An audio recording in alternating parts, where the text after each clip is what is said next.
Welcome to English by Mind Training. If you have ever felt something deeply but struggled to explain it in English, this episode is for you. Maybe you knew you were upset, but you did not know the right word. Maybe you felt proud, nervous, disappointed, or grateful, but all you could say was, "I'm happy" or "I'm sad." Today, we are going to change that.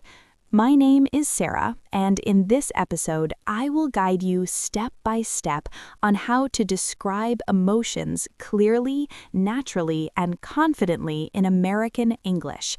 This will not be complicated. It will be calm, simple, and practical.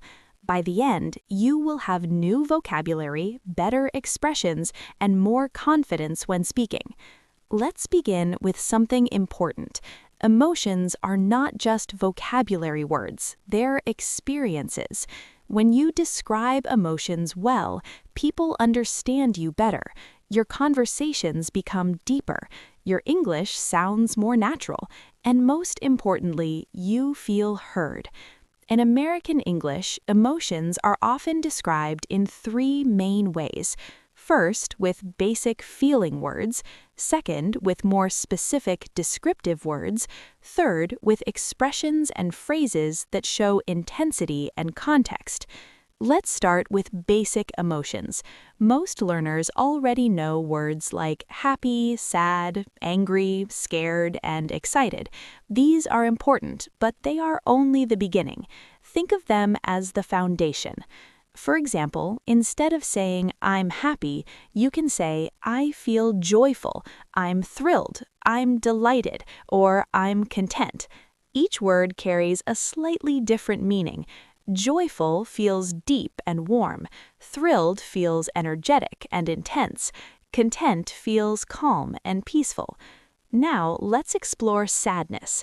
Instead of only saying, "I'm sad," you can say, "I feel disappointed," "I'm heartbroken," "I feel discouraged," or "I'm feeling down." Disappointed means something did not meet your expectations. Heartbroken is much stronger and usually connected to loss. Discouraged means you feel less confident after difficulty. Feeling down is casual and commonly used in everyday American speech. Notice something important. Americans often use "I feel" instead of "I am" when describing emotions. Saying "I feel nervous" sounds softer and more natural than "I'm nervous." Both are correct, but "I feel" focuses more on the temporary experience. Let's talk about anger.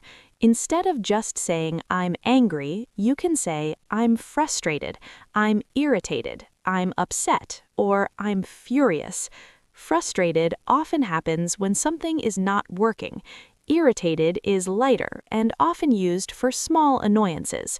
Upset can mean sad or angry depending on tone. Furious is very strong anger. Describing fear also has many levels. Instead of "I'm scared," you might say "I'm nervous," "I'm anxious," "I'm worried," or "I'm terrified." Nervous is common before presentations or interviews.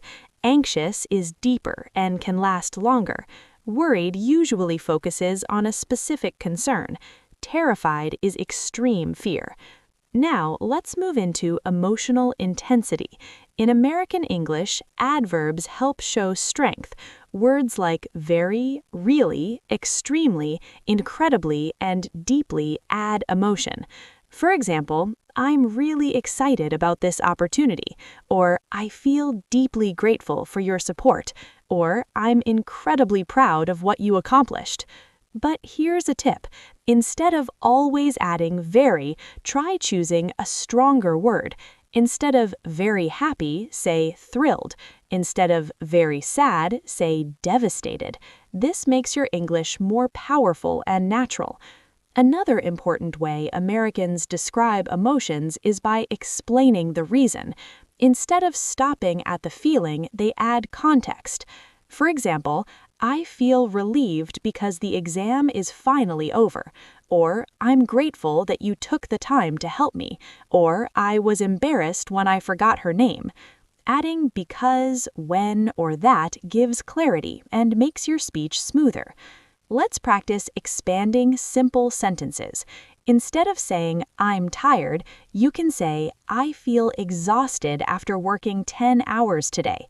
Instead of, I'm excited, you can say, I'm excited about starting my new job next week. This expansion technique makes your English more detailed and expressive. Now, let's discuss positive emotions more deeply. Pride is common in American culture. You might say, I'm proud of myself for finishing this project. Gratitude is also important. I truly appreciate your kindness. Appreciation sounds polite and mature. Relief is another common emotion. I felt relieved when I heard the good news. Relief usually comes after stress. Let's explore negative emotions carefully. Sometimes people feel overwhelmed. That means there's too much happening at once. You can say, I feel overwhelmed with all these responsibilities. Another common word is confused. I'm confused about these instructions. Confused shows lack of clarity. Lonely is different from alone. Alone is physical. Lonely is emotional. You can be alone, but not lonely. You can say, I've been feeling lonely since I moved. In American English, people also describe emotions using physical reactions. For example, my heart was racing, my hands were shaking, I felt a knot in my stomach. These expressions make your description vivid. Tone is also important. Saying, I'm fine can mean many things. It depends on voice. When describing emotions, clarity is powerful. Let's talk about everyday emotional phrases. I'm in a good mood. I'm not in the mood. I'm feeling under the weather. Under the weather usually means slightly sick or low energy. Another helpful phrase is, I have mixed feelings. That means you feel both positive and negative emotions at the same time. Americans also use casual expressions. I'm pumped. That means very excited. I'm bummed. That means disappointed. I'm stressed out. That means overwhelmed. Practice is key. Choose one emotion every day and describe it in 3 different ways. For example, if you feel tired, you might say exhausted, drained, or worn out.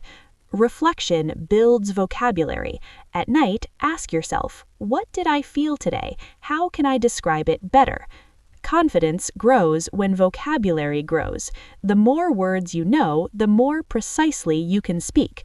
Before we close, remember this. Emotions are human. Don't be afraid to express them.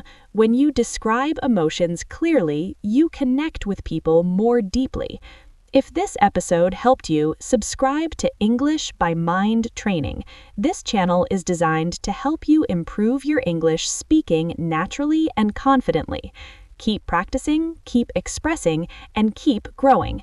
I'm Sarah, and I will see you in the next lesson. Absolutely. And before you go, I want to take this lesson even deeper, because describing emotions is not only about vocabulary, it is also about awareness. Many people feel emotions all day long, but never pause to name them. When you begin naming your emotions clearly, something powerful happens. You gain control, you gain understanding, and you improve your English at the same time. Let's explore emotional awareness a little more. Sometimes you may feel uncomfortable but not know why. Instead of saying, I feel bad, try to pause and ask yourself questions. Do I feel anxious? Do I feel ignored? Do I feel overwhelmed? Do I feel unappreciated? The more specific you become, the more natural your English will sound.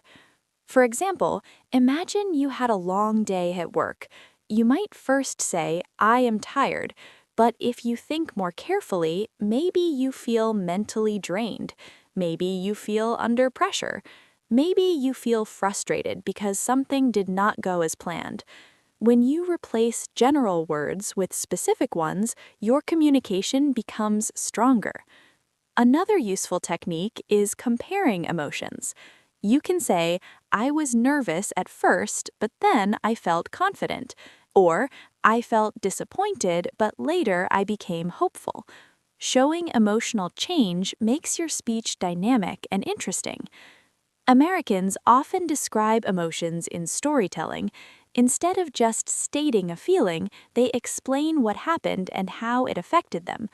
For example, instead of saying, I was embarrassed, you could say, I was embarrassed when I realized everyone was waiting for me and I was late.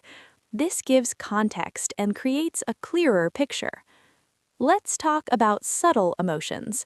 Sometimes you are not extremely happy or extremely sad. Sometimes you feel uncertain. Uncertain means you are not sure about something.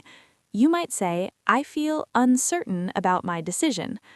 Another subtle emotion is relieved. Relief usually comes after stress. I felt relieved after I submitted my application. Relief carries a sense of calm after pressure. There's also the emotion of being overwhelmed. I feel overwhelmed by all these responsibilities. This is very common in modern American life. Now let's explore emotional strength. You might feel determined. Determined means you are focused and committed. You could say, I feel determined to improve my English. This shows motivation and purpose. You might feel confident. I feel confident about my presentation. Confidence shows belief in yourself. You might feel hopeful. Hopeful means you believe something good will happen. I feel hopeful for the future. Now let's talk about empathy. Empathy is the ability to understand someone else's feelings. In conversation, you can say, I understand how you feel, or that must have been frustrating. These expressions build connection. When someone shares good news, you can respond emotionally too. I'm so happy for you. That is amazing. You must be proud. These responses show emotional awareness. Describing emotions is also important in professional situations. In a job interview, you might say, I felt motivated when I saw the company's mission, or I was challenged in my previous role, but I learned a lot. This shows emotional intelligence.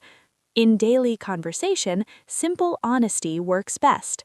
I felt nervous before the meeting, but it went well. This sounds natural and human. Another important point is balance. In American culture, people value emotional honesty, but they also value clarity. Long emotional explanations are not always necessary. Clear, simple descriptions are powerful. Let's practice expanding emotion sentences again. Instead of saying, I am stressed, say, I feel stressed because I have multiple deadlines this week. Instead of saying, I am excited, say, I'm excited about learning new skills that will help my career. Adding purpose makes your speech meaningful. You can also describe emotional intensity through timing. At first, I was confused, then I became frustrated, finally, I felt relieved. This shows emotional progression. Another powerful technique is contrast. I was exhausted, but I still felt proud of myself. Or, I felt nervous, yet I was also excited. Contrast makes your English more advanced. Let's not forget calm emotions. Sometimes you feel peaceful. Sometimes you feel relaxed. Sometimes you feel satisfied. These quiet emotions are just as important as strong ones. You can say, I feel at peace with my decision, or I feel relaxed after finishing my work. These expressions show balance and maturity. As you practice, try keeping a small emotion journal. Each day, write 3 sentences about how you felt and why. Use new vocabulary. Repeat the words out loud. This builds fluency naturally. Remember, language improves with repetition. If you only read emotional words but never speak them, they will not become natural. Say them out loud. Practice them in conversations. Confidence grows when expression becomes easier. And here's something important. It's okay to make mistakes. Emotional vocabulary is learned step by step. The goal is progress, not perfection. When you can describe emotions clearly, you do more than improve English. You build deeper relationships. You communicate honestly. You understand yourself better. And that is powerful. If you're serious about improving your English speaking in a natural American way, subscribe to English by Mind Training. This channel is designed to train your mind, expand your vocabulary, and build your confidence step by step. Keep practicing daily, keep noticing your emotions, keep describing them with clarity and courage. Your voice matters, your feelings matter, and your English will keep improving. I'm Sarah, and I will see you in the next lesson.